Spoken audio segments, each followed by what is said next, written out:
Essa missa é chamada Missa da Aurora, a missa do nascer do sol, enquanto a missa de ontem à noite, chamada Missa da Meia-Noite, em que na escuridão da noite nasce o Salvador.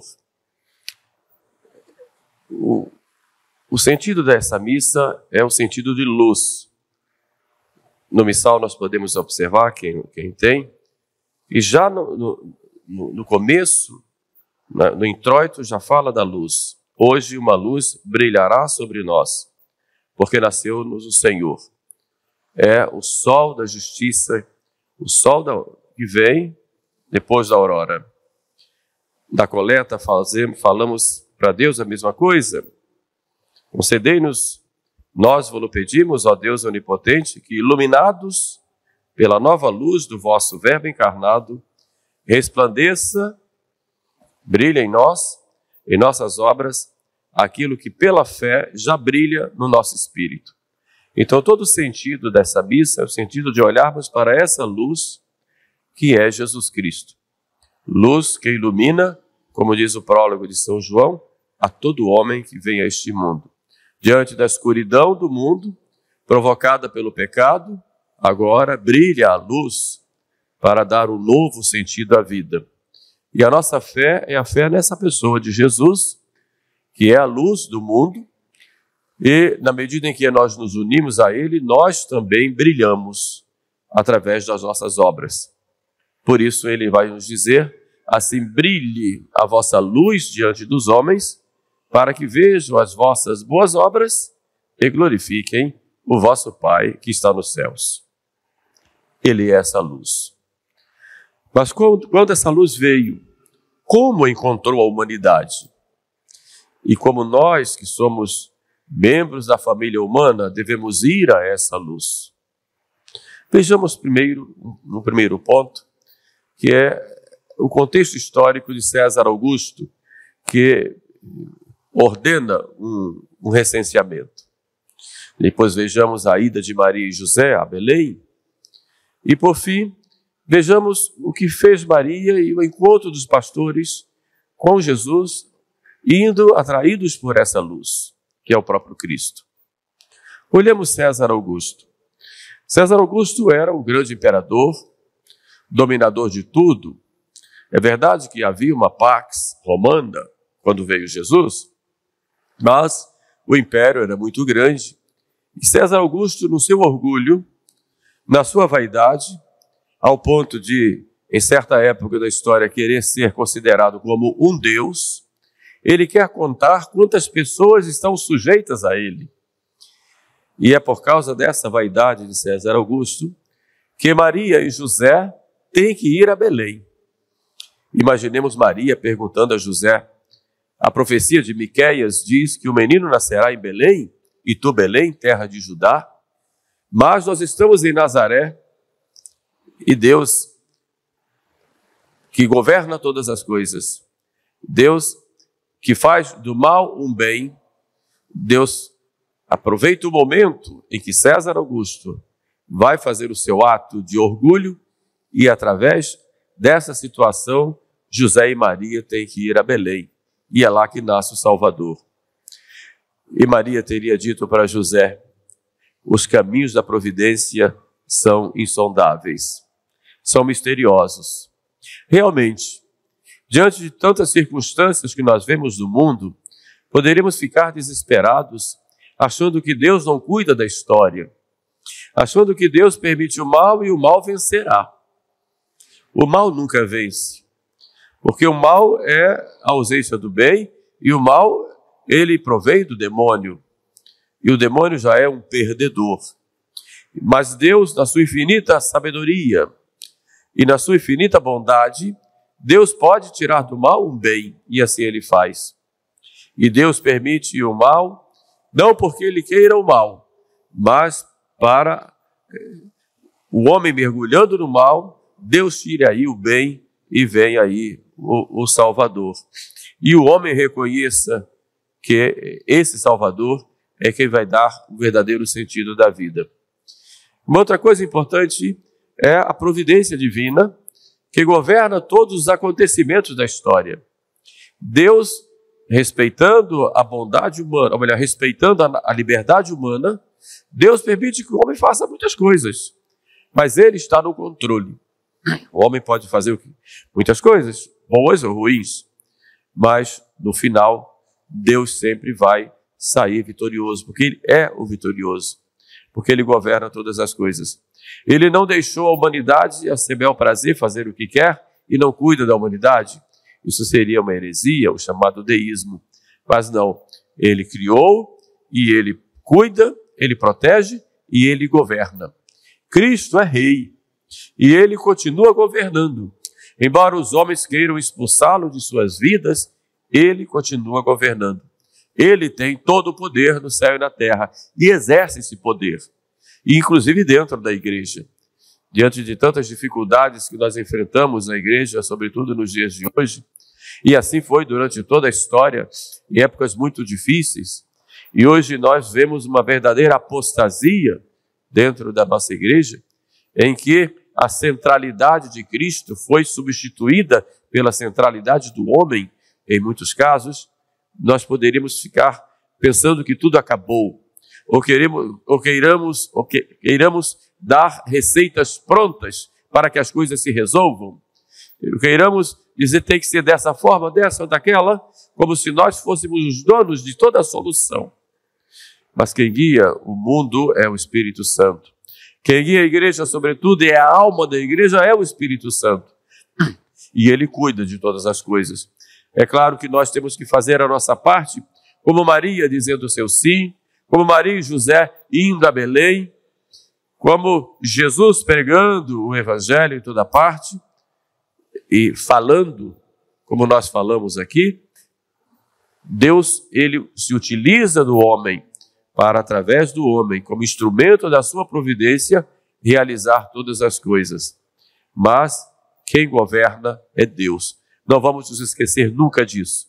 Mesmo, repito, quando Ele permite o mal, Ele vai tirar do mal sempre um bem, em vista sempre da eternidade. Disso nós nunca podemos nos esquecer. Nós temos uma visão muito imediatista da vida, uma visão muito restrita. Eu penso no agora. Peguemos o exemplo de uma doença. Eu fiquei doente. A primeira coisa que eu faço é fazer muitas novenas para eu ficar curado daquela doença. Ótimo, Jesus curou muitos doentes e continua curando, seja diretamente com milagres, seja através de medicamentos. Porém, eu tenho que pensar em primeiro lugar de que isso me aproveita para a eternidade. Então a minha visão, fica uma visão muito restrita, muito pensando no agora. E o depois? E a outra vida? E a porta que vai se abrir para mim depois da morte? Essa condução de Deus na história é sempre em vista da salvação dos homens e, evidentemente, da sua glória. Essa meditação devemos fazer sempre para vermos como nós precisamos melhorar nesse ponto. Como precisamos confiar mais na graça de Deus, mais do que em nós mesmos. O segundo ponto, vamos encontrar Maria e José indo a Belém. E São Lucas diz que eles chegaram a Belém e não havia lugar para eles na estalagem da cidade. É significativo São Lucas colocar aí o para eles. Por que para eles? Para os outros poderia haver? Possível. Mas o porquê o para eles? E nós fazemos um paralelo com relação à nossa vida. Será que nós damos lugar para eles no nosso dia a dia? Na nossa programação diária, em que temos que estudar, trabalhar, correr para um lado, correr para o outro, agilizar tantas coisas, escrever, ir ao computador, fazer trabalhos da casa, enfim, atender pessoas, e queimamos tantos neurônios com tantas preocupações, mas durante a nossa vida, que lugar tem dentro de nós mesmos Jesus e Maria e José? Que lugar tem dentro de nós aquele menino? Ele nasce dentro de nós também. Qual é o sentido que nós damos à nossa vida com Jesus? No discurso, é claro que podemos dizer, estamos bem, sou católico, rezo o texto todos os dias, vou à Santa Missa, me confesso, comungo, ótimo, estudo o catecismo, muito bem. Mas a minha mentalidade é a mentalidade cristã, é a mentalidade que Cristo é o centro, em que é fazer a sua vontade, ou a minha mentalidade está condicionada pelas coisas do mundo. Porque nós estamos envolvidos numa sociedade pagã, materialista, hedonista. Então nós estamos condicionados por isso. Estou me deixando condicionar como é que está o meu raciocínio, o meu modo de pensar, que vai refletir no meu modo de agir. Então essa é a questão: que lugar tem Jesus na minha vida, no meu dia a dia? Não digo nos meus discursos, porque eu, como sacerdote, posso ter discursos muito bonitos, mas dentro de mim e no meu dia a dia, como é a minha vida? Com que lugar tem Jesus? Que confiança eu tenho nele? Como eu procuro, como cristão, eu como sacerdote e vocês como leigos, o que é que como nós refletimos nas nossas ações, nos nossos projetos de vida, nas nossas atividades, nos nossos pensamentos, nas nossas palavras, como refletimos nosso Senhor? Somos frutos da graça de Deus, somos obras dessa graça. Mas, que eu repito, há os condicionamentos do mundo, condicionamentos da educação que nós recebemos, e foi muitas vezes uma educação defasada e errada, depois os meios de comunicação que nos forjaram. Houve uma verdadeira mudança de mentalidade em todos os sentidos da nossa sociedade, mentalidade anticristã, não só pagã, mas anticristã, que é pior. Porque lugar tem Jesus na nossa vida? E precisamos refletir sobre isso e voltarmos ao Evangelho, voltarmos ao catecismo, voltarmos àquilo aquele plano de Deus para a nossa vida familiar, para a nossa vida pessoal e depois também para a nossa vida pública. Mas há um terceiro ponto, não menos importante, é o encontro dos pastores, aquela disposição dos pastores de irem. Quando ouviram os anjos anunciando uma alegria para todo o povo, na cidade de Davi nasceu o Salvador, o Cristo, o Senhor, filho de Davi, Jesus. Eles disseram: vamos até Belém e vejamos o que o Senhor nos preparou. E São Jerônimo diz na Vulgata: e foram festinantes, foram apressadamente. Esta é a atitude daquele que crê em nosso Senhor: ir apressadamente, ir ao encontro de Jesus. Não medir esforços. Mas hoje estou cansado, não posso ir à missa. Não, festinantes, apressadamente. Hoje eu estou cansado, não vou rezar. Não, reze, festinantes. Vá a Jesus logo. Hoje eu não quero fazer esse bem àquela pessoa, porque aquela pessoa vai fazer coisas erradas. Não, vá, faça, ajude. Festinantes. E eles foram com humildade, levando os seus presentes, foram ao encontro de Jesus. E encontraram Jesus onde? Numa manjedoura. Pobre, pequenino, já sofrendo. E aí nós fazemos um paralelo entre o presépio e a cruz. Porque veio o Filho do Homem, o Filho de Deus? Porque se fez homem? Para salvar. E a salvação vai na cruz, que é o ápice. Mas ali ele já começa a salvar. E ali já começa o seu sofrimento, a sua dor. Seus gemidos ali já são de salvação. Sua fome, sua sede, sua dor, suas lágrimas já são para a salvação. E Calvário e presépio são praticamente a mesma coisa, fazem parte do mesmo conjunto. A salvação passa pela cruz, passa pelo sofrimento. E nunca podemos perder essa dimensão do sacrifício. Nunca podemos correr do sacrifício. E sabemos oferecer nossos sacrifícios no dia a dia por amor a Deus. Temos que aprender a oferecer os sacrifícios. Senão nós não crescemos na vida espiritual. Não crescemos. Temos que saber, diante da dor, diante do sofrimento, oferecer a nosso Senhor em união com os seus sofrimentos, do presépio à cruz. Repito isso muitas vezes, porque infelizmente as pessoas não aproveitam as cruzes do dia a dia. Infelizmente, em todos os setores da igreja, inclusive nos mais altos, não aproveitam a cruz, não se quer a cruz, não abraça a cruz, e porque também não abraça o presépio.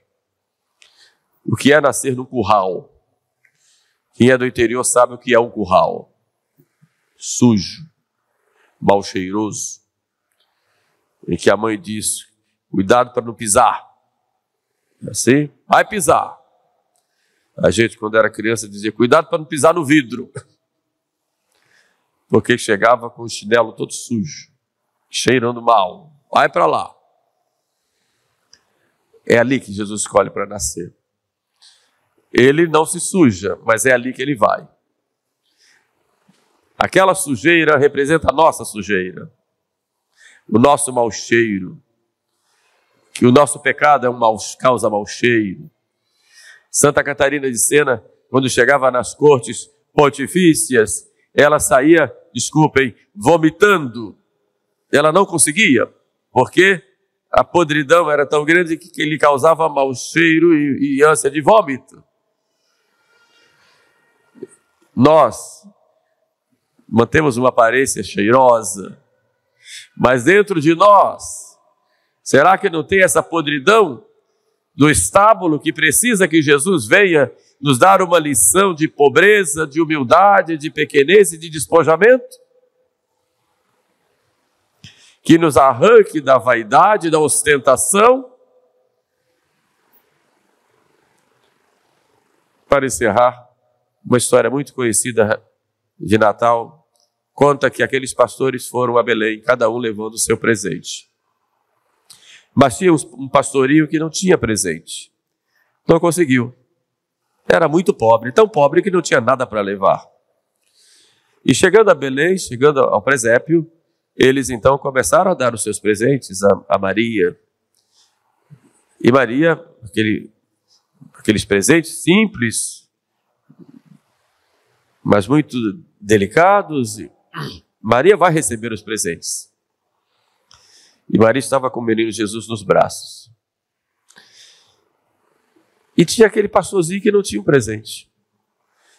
E Maria queria receber os presentes. E o que Maria faz? Dá Jesus para aquele pastor segurar. E porque ele não tinha nada nas mãos, ele pegou Jesus. E Maria então pega os presentes. É interessante essa história porque nos mostra, evidentemente é uma lenda, mas nos mostra exatamente que para chegarmos a Jesus, o maior presente que Jesus quer de nós está aqui dentro. É o nosso coração. Quando nós nos despojamos de nós mesmos, quando dizemos, não tenho nada para dar a não ser a mim mesmo aqui, aí Jesus vem e vem para nós. Esse é o verdadeiro sentido do Natal para nós. Por isso, que esse Natal não seja apenas um acontecimento, como muita gente hoje quer corrigir esse paganismo que penetrou no Natal e diz que é o aniversário de Jesus. Não é aniversário de Jesus, é muito mais. É a encarnação do Filho de Deus. É a luz que vem a mim, que vem à minha vida, é a luz que vem ao mundo e que transforma o mundo. Esse é o verdadeiro sentido do Natal. Não é uma festa de aniversário em que comemos coisas diferentes e gostosas e que no outro dia passou. Não, é muito mais do que isso.